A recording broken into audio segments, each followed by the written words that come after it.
are starting with the following question: what is the main goal of passenger transportation?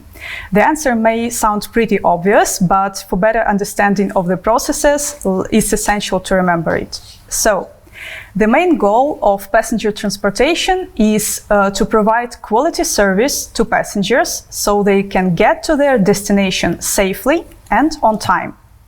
Bearing this thought in mind, we will look at this process from different perspectives. And we will start from the overview of the industry. Let's find out how different passenger transportation can be depending on the tasks needed to be solved. So, the first and the most obvious sphere is public transport.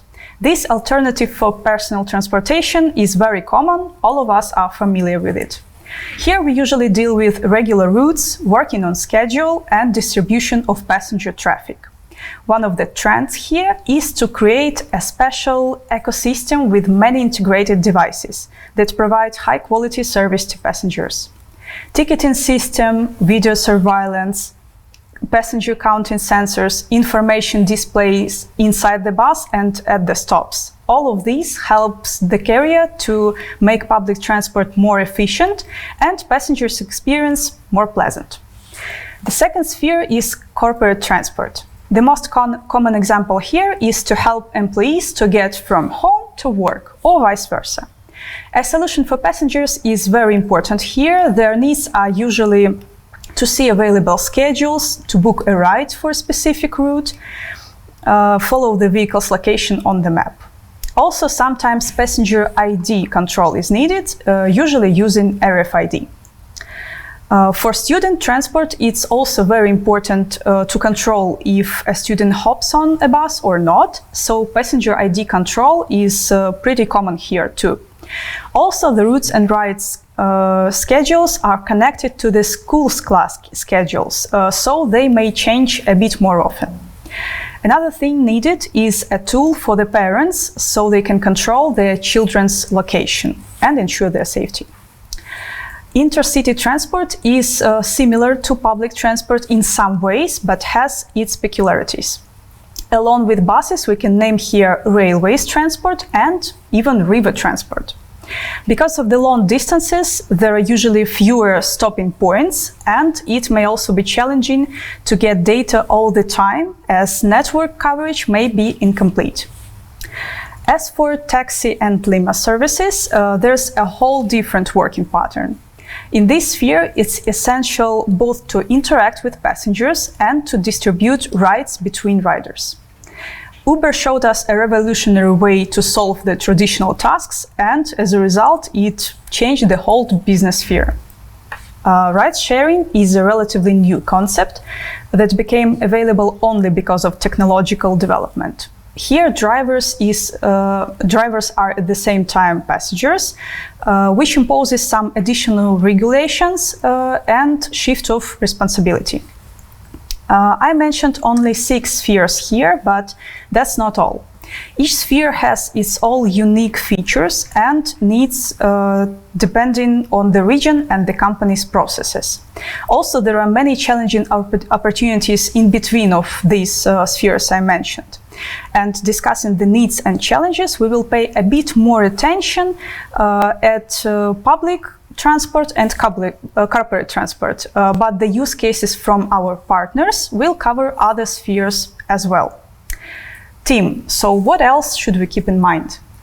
Yes, one more thing that we shall keep in mind is the overall context. For example, there are some governmental requirements for the industry, and it is obligatory to meet those requirements. So sometimes the project goal is not only about making the processes more efficient, but also to meet these regulatory requirements and win the tender, for example. For sure, we can also say that safety is essential because drivers deal with people's lives, and people's lives are usually more precious than the most expensive goods. So this aspect has become even more important during the last year because of the pandemic, because of the COVID-19. Now we can add social distancing and mask wearing. So this aspect shall be kept under control as well. As Victoria already mentioned, there are lots of differences in the business process, even within one sphere. So in order to create a special solution that perfectly fits all the requirements, it's often necessary to improvise and use some non-standard solutions. Now we know about the variety of spheres where passenger transportation takes place. And to better understand the challenges of public and corporate transportation, let's have a look at all the parties that are involved in this process and find out more about the needs of these parties. Okay, Tim, I agree. Let's start with... Yes.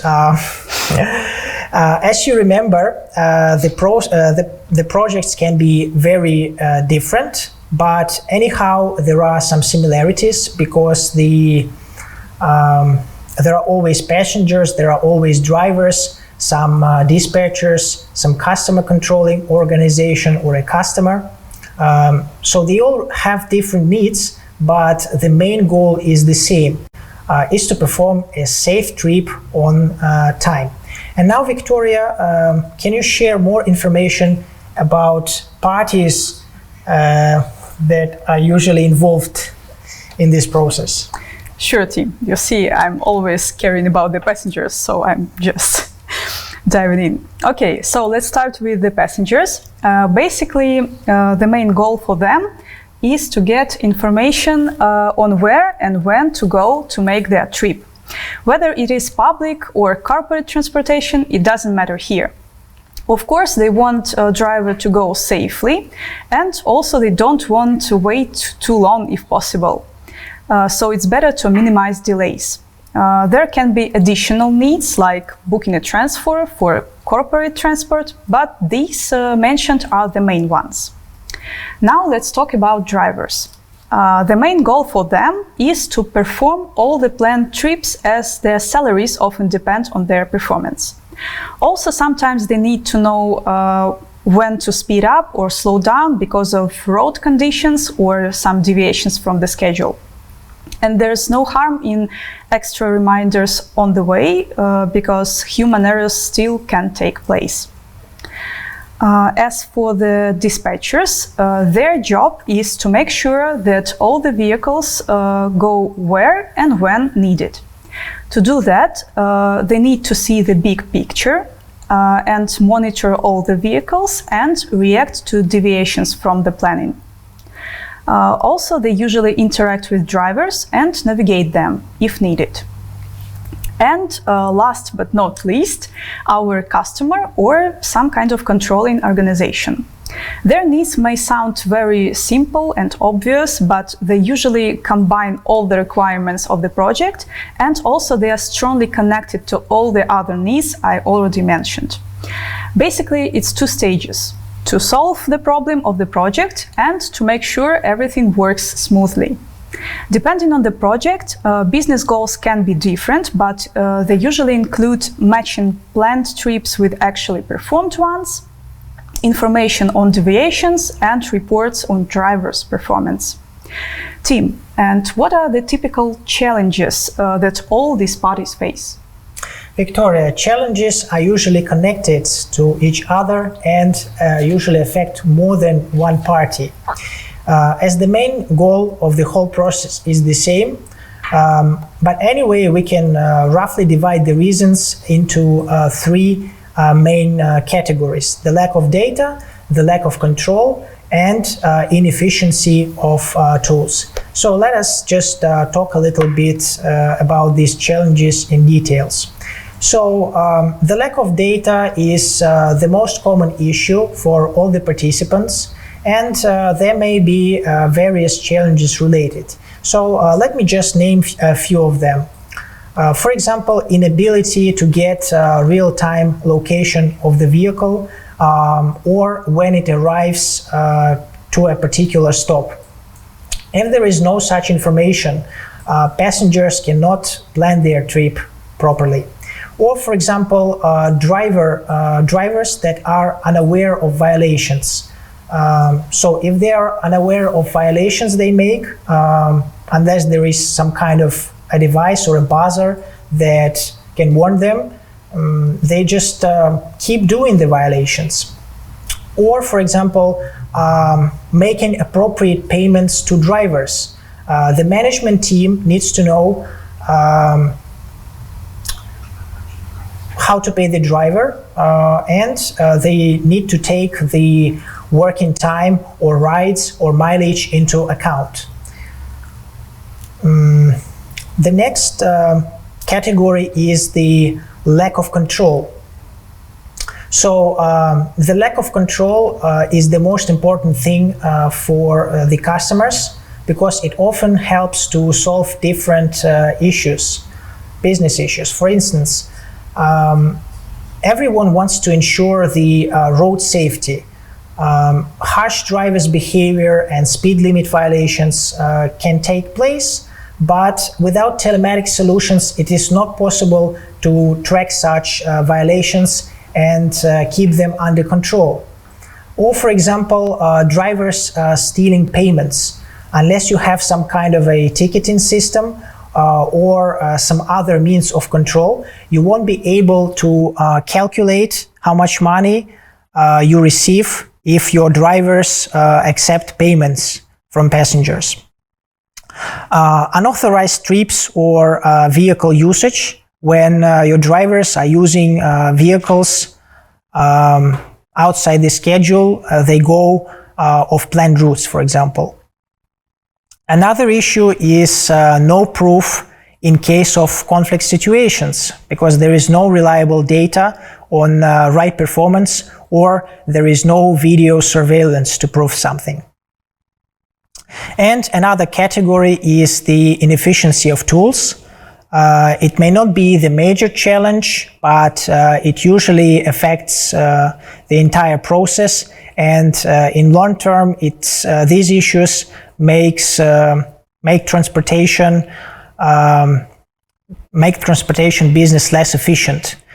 So here we can mention an old software with an unfriendly interface, or even no software at all. So this usually leads to slow decision-making process and ineffective management. Then also management companies try to maintain the efficiency and utilization of the fleet. And if you have a really big fleet, it's hard to maintain it without a special software, fleet management software. So if you don't use the software, the fleet structure can be chaotic, and you can't make sure that your fleet is properly utilized to avoid costly idlings. Then we have difficulties with planning and planning any kind of improvements. For example, if we want to improve the route network, or again improve the utilization, we need to have such a software. And of course, we need to minimize human errors. I mean, every manager wants to minimize the human errors, which are part of our everyday life, but it's not possible to minimize unless you use the fleet management software. Finally, some traffic delays that prevent delivering passengers or company employees on time. Now, Victoria, can you tell us how IoT can help to meet these challenges? Sure, Tim, with great pleasure. So now let's think about the ways GPS tracking and fleet management systems can help to meet these challenges. As for many technological solutions, the main asset here is data. In our case, from GPS trackers. Knowledge is power indeed. The trick is to use this data in order to help business and make some conclusions that lead to required actions. So, basically the data from GPS trackers can be applied to any projects in two ways. You can use real-time data, that is up-to-date information on a vehicle's location and many important parameters from its sensors.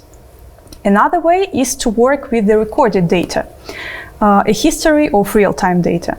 You can combine the recorded data on different vehicles in any way you want in order to get the right perspective. So now let's have a closer look at both ways and the results you can get. So, first I will give you some examples of how real-time data can be used to meet the needs of the parties involved that we discussed earlier. First of all, mobile app for passengers seems to be an essential requirement for any passenger transportation project these days. People got used to getting information from their mobile devices, and as we remember, passengers want to avoid waiting. So they are less interested in their planned schedules. They need adjusted data, usually called estimated time of arrival, or just ETA. Navigation information for drivers is usually implemented as an integrated device. This device can show the obtained real-time data and notifications that are important for the drivers, say to hurry up or to slow down if needed. Specialized systems for the dispatchers can be useful in many ways. One of the most obvious examples is special notifications triggered by this kind of system. Real-time data can be compared with the plan and used to draw the dispatcher's attention in case something goes wrong and additional actions are needed. Maybe one of the vehicles broke down and it's needed to send a substitute, or one of the drivers goes too fast. Timely notifications can help in these cases. And even if everything goes by plan, it's simply impossible to watch many vehicles closely at the same time. That's why summary information on all the controlled vehicles is also valuable. Usually there is some kind of dashboard with summarized information so that the dispatcher can easily check all the essential statuses. Now let's see what else we can get from IoT solutions. Unlike real-time data, the recorded data is essential for any kind of analysis and optimization of business processes. In other words, passengers, drivers, and dispatchers take their part in using real-time data and created the correct history of the recorded data. The customers or controlling organizations mostly use this information in different ways with the help of specialized systems or customized solutions. For example, analysis of drivers' performance usually includes control of road safety, as Timur mentioned, and matching their planned performance with the actual one. The data can be used to manage payments to drivers. Reports on the performed rides can help to compare work results for different carriers and to see the big picture in detail. Also, recorded data can be used for optimization of transport routes. There are systems specialized in this matter that help to find the most efficient routes and calculate planned schedules for them. In the long term, it helps to use all the resources more effectively. Sending data to ERP systems may be useful for customized solutions when the system's opportunities are just not enough, or if there is a special way to present data in the company. And also recorded data can be used for maintaining efficiency of the fleet and keeping customers informed about vehicles' condition. Tim, do you have anything to add?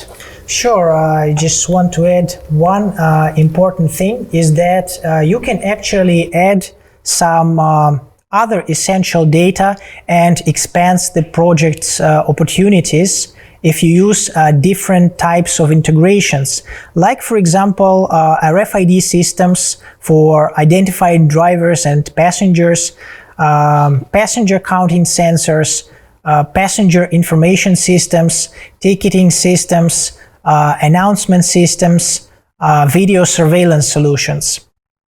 Even though these solutions tend to be complex, the industry deals with a number of various needs And as you can see from our presentation, and based on our experience, the projects that combine all of these tools have a greater chance for success. So, Victoria, what are your final thoughts? Well, in conclusion, I must say that this industry is very interesting, multidimensional and challenging.